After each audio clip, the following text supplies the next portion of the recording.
Okay, take your mask off. Surprise! This is your car, girl. I didn't want a Tesla. I don't like electric cars. Wait, what? For a Mercedes Benz. I don't like Teslas. You said you like the electric cars. I said I like Tesla. I said a Mercedes Benz. I don't like Tesla. Well, you gotta like. This is better than a Mercedes Benz. This is not. I don't want no car that if I gotta charge it for it to work. I didn't want that. Girl, you need to be grateful that you got a damn car. I could have just been walking it. I would rather walk it. Right. You should be happy. Be grateful. You can put the keys back in your purse. Oh, and I will. And don't ask me for nothing else. Oh, you're gonna be happy with that money. How much is this?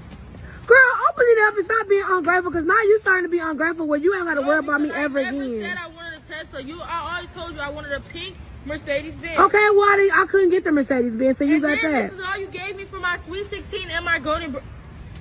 Girl, do you know how much money that is? That's $1,600 for That's 16. it for my Sweet 16 and my golden birthday?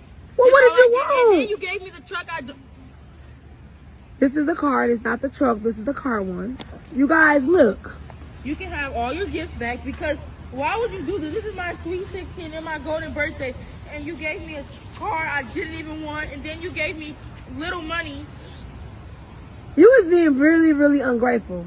You can give this to your mom. Yay! This is ridiculous. Deja, get back over here, and I'm not playing. The gifts I don't. Oh, here you go. So you really don't want this I Tesla? don't like that. Electric cars. I don't want to have to charge my car to get on it. You could have kept your gifts Okay, and all that. I'll take it back or I give it to somebody that Look at wanted it. this. Like, I did not ask for it. Is you serious? Worst birthday ever. Like, ugh. How was this your worst birthday? Because I didn't ask for. Did she just... You guys, I am so sorry, and honestly, I'm embarrassed. I actually thought she would be happy. She did say she wanted a Mercedes Benz, but I couldn't get her a pink one, so she always be like, oh, Teslas are nice, so I got her a Tesla.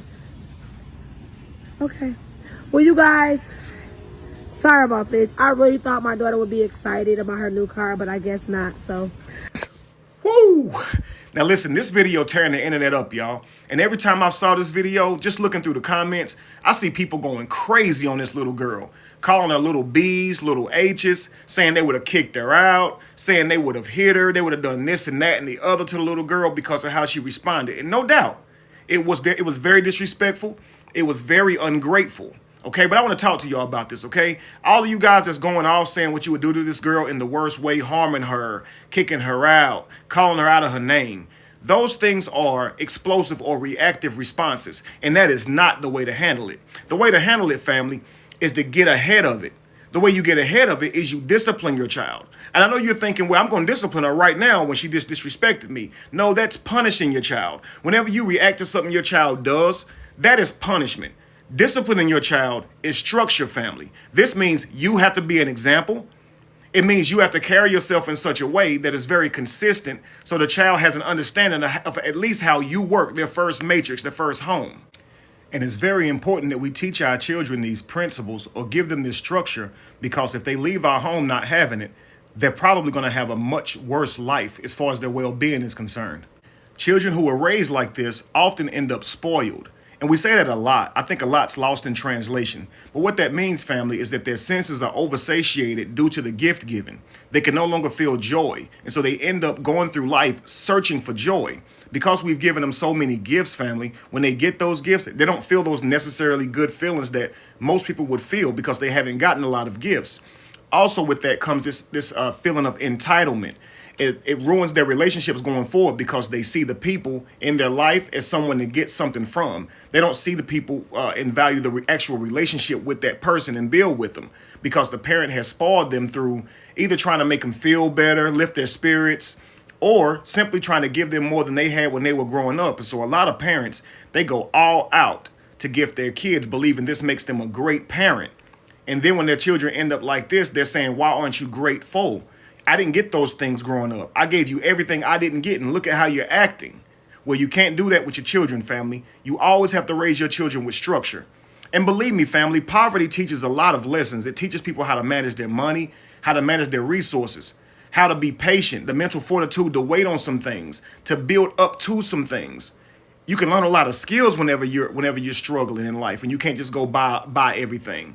So a child who grew up getting everything they needed, they probably going to lack in some skills, and probably more so intangible, like those social skills that this little girl is clearly lacking. So here's what creates a child like that, family. Number one, lack of discipline and lack of structure.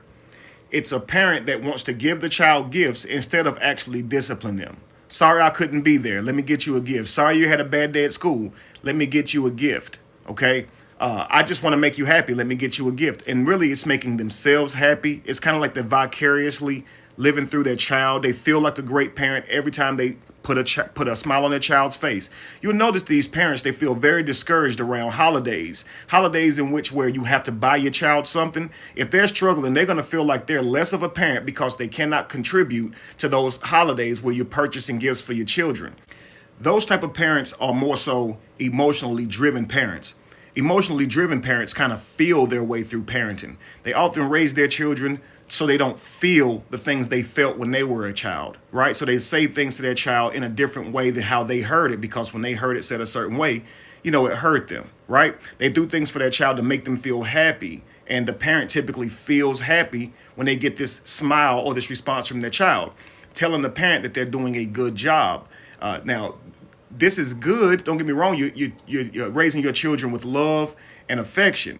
The problem with that is if you're upset, you'll likely respond to the child in anger, saying or doing things to your child that they'll likely never forget, creating trauma, like many of the people were saying that they would do in the comments. And that's not good, family. We can't get mad at our children, okay? We have to remember that we are raising them, that we are leading and guiding them. Getting angry at a child is really kind of silly, family. All right, so we really have to understand to stay on the outside of this looking in and lead our children with principles, with structure, not anger.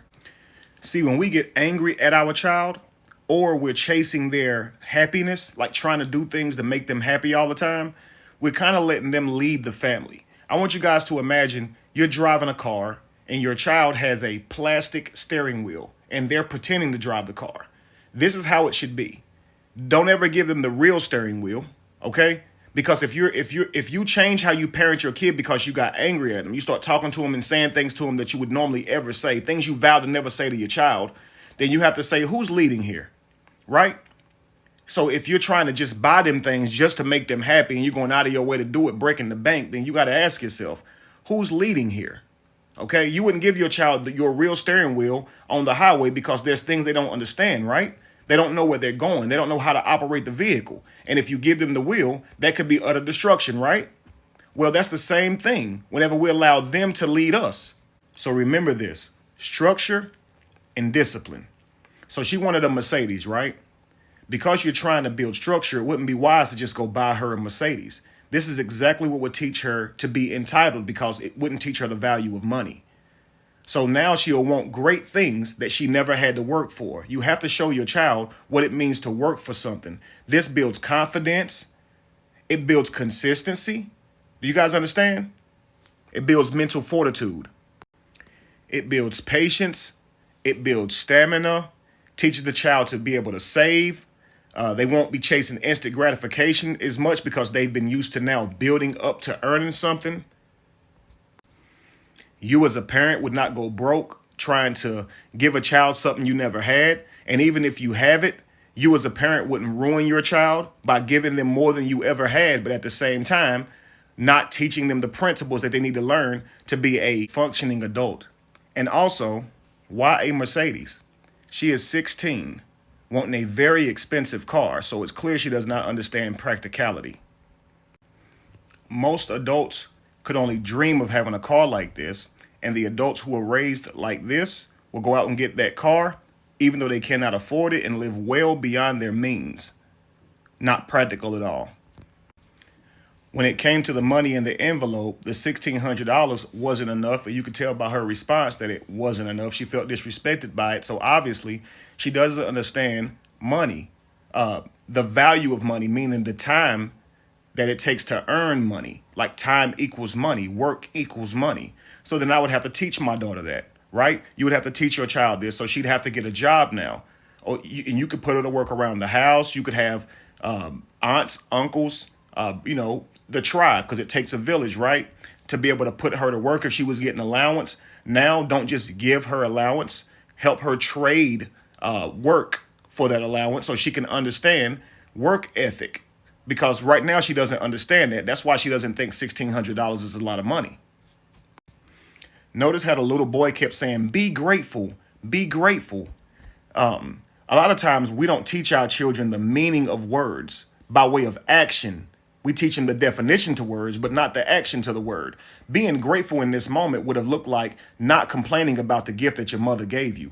It would have looked like being excited and running and hugging your mother's neck, being grateful for that. Like a lot of people in the comments were like, yo, I never got a car as a child. I wish my mother would. See, they would have been grateful because they grew up lacking. This is why you have to teach your child that state of lack, that state of struggle. Not for the sake of teaching them poverty or giving them a poverty mindset, but for the sake of giving them perspective, something to contrast off of. When someone builds from small and works their way up to something large, they're often grateful and they remember those days of small beginnings. You understand? They look back on them with inspiration because they know where they came from. You don't understand how much confidence this will build. Notice how she gave the keys back, said that she'd rather be walking than to drive that Tesla. I would simply take the Tesla back, okay? And then she could still take the other transportation, the other means of transportation to school. That'd be the bus, whether that be we're dropping her off. That'll be how she still gets back and forth from school. And then we can actually go to purchase that Mercedes that she wants, right? So we'll write down the value of that Mercedes. We'll show her how much work that she has to do in order to save up for this Mercedes, to get the down payment, to make the payments, all that good stuff, because I want her to have what she wants, but I also want her to know what it takes to get that. See, making her a better person overall, not just a happy child. Also, you see how she walked off in the end, like worst birthday ever, right? This is because of how the mother has allowed the interactions with her and her child to go, trying to be more of a friend to their child, giving their child all this space to speak their feelings by way of acting them out, not speaking with respect and dignity like you should have towards your parent. We should always teach our children that in this household, these two people right here that you call parents, you have to respect them. No ifs, ands, or buts. You know, when you reach a certain age, you'll be able to challenge people with your opinion and your knowledge, but this ain't the time to do that. This is the time for you to gain knowledge. This is the time for you to learn respect, for you to learn, not teach. You understand? There'll be times where you don't see things the way we see it, but in those times, you have to listen. You have to listen. You understand? And you got to teach this since they're a child and up. You can't start this when you get older. You can't wait until they do something you don't like and then just snap. You got to realize if you just keep doing everything nice for your child, you're thinking, hey, I'm raising them great. I'm raising them well, but I'm telling you, yo, it comes back to bite you. Look at Master P, look at 50 Cent, right? So now you can do everything. We can seemingly do everything right or try our best, and our children can have complaints and, criticisms and things of that nature. But our job, I believe, as parents, is to try and teach our children the most that we can so that when they leave our doors, they can go out and be a functioning adult. And we're not promised tomorrow. So many of our children are not ready to live life, especially if something happened to us. So you know how we always say, I want to get them something they never got? How about teach them something you never learned? In all honesty, family, the greatest gifts that we can give our children are those intangibles. And that comes through practicing what you preach, setting the example for your child, being that consistent role model. Don't do these things in front of your child that are not like what you're teaching them, because they're going to grow up and remind you that you didn't even live it. Okay? I'm telling you now, they're going to grow up and do what you do, not what you say. And just because you believe you're raising your children right, because you're giving them all these gifts and stuff, does not mean you're raising them right. You can't always just seek to put a smile on your child's face. Teaching them discipline and structure will often mean they'll frown. They may not like what they have to go through to learn discipline. They may not like what they have to go through to learn structure. Family, they may not like that. You as a parent can't live in that. You got to look 10 years, 20 years into the future and then raise them today so they can be that then. We can't be like living in the moment, just living by our emotions and just raising our children just based on feelings. Because 10 years from now, 20 years from now, we'll end up with something and we'll be looking at a monster.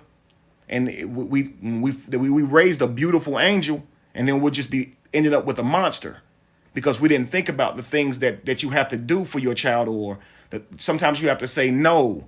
You know, the things we have to do, the things that's not fun that we have to do so our child becomes better. We got to keep doing that, family. All right? That's it, family. Take it easy out there, man. Stop being so reactive to these children. Let's stop breaking these children.